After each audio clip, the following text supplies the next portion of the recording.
ുമായി ബന്ധപ്പെട്ട പ്രദേശത്തിന്റെ ഡിവൈഡറിന്റെ അടുത്ത് കിടന്നുറങ്ങുന്ന ആളുകൾക്കിടയിലേക്ക് അതിവേഗതയിൽ അലക്ഷ്യമായി ഓടിച്ചിരുന്ന ഒരു ലോറി, തടി ലോറി, നാഷണൽ പെർമിറ്റ് തടി ലോറി അപായകരമാം വിധത്തിൽ വളരെ വേഗതയിൽ ഇടിച്ചു കയറ്റുകയും 5 പേരുടെ മരണം ഇതിനകം സ്ഥിരീകരിക്കുകയും 6 പേരെ തൃശ്ശൂരിലെ മെഡിക്കൽ കോളേജ് ആശുപത്രിയിൽ പരിക്കേറ്റ് ചികിത്സയിൽ കഴിയുകയും ചെയ്യുകയാണ്. 5 പേരുടെ മരണം ഇതിനകം സ്ഥിരീകരിച്ചിട്ടുണ്ട്. ആശുപത്രിയിൽ പരിക്കുകളോടെ പ്രവേശിക്കപ്പെട്ടിട്ടുള്ള 6 പേരിൽ 2 പേർക്ക് ഗുരുതരമായിട്ടുള്ള സ്ഥിതിവിശേഷമുണ്ട് എന്നാണിപ്പോൾ കാണാൻ കഴിഞ്ഞിട്ടുള്ളത്. സംഭവം അറിഞ്ഞ ഉടനെ തന്നെ ജില്ലാ കളക്ടറും കമ്മീഷണറും ബന്ധപ്പെട്ടിരുന്നു.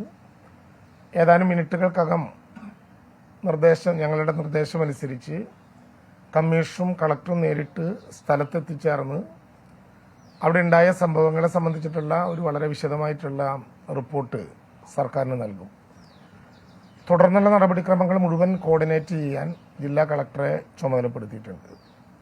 വളരെ ദൗർഭാഗ്യകരമായ സംഭവമാണ് എന്ന് മാത്രമല്ല, പ്രഥമ ദൃഷ്ടിയാൽ തന്നെ വണ്ടി ഓടിച്ചിരിക്കുന്നവരുടെ ഭാഗത്ത് ഗുരുതരമായിട്ടുള്ള പിഴവുകളുണ്ട് എന്ന് മനസ്സിലാകുന്നുണ്ട്.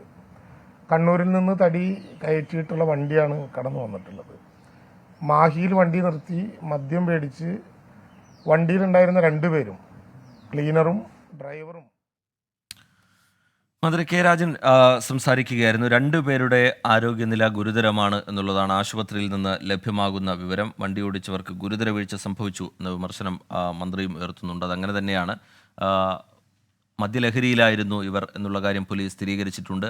അതുപോലെ തന്നെ ഈ വാഹനം ഓടിച്ചിരുന്നത് ലൈസൻസ് ഇല്ലാത്ത ക്ലീനറായിരുന്നു എന്നുള്ള കാര്യവും പോലീസ് സ്ഥിരീകരിക്കുന്നുണ്ട്. അതിൻ്റെ തുടർ നടപടികളൊക്കെ ഒരു ഭാഗത്ത് നടക്കും.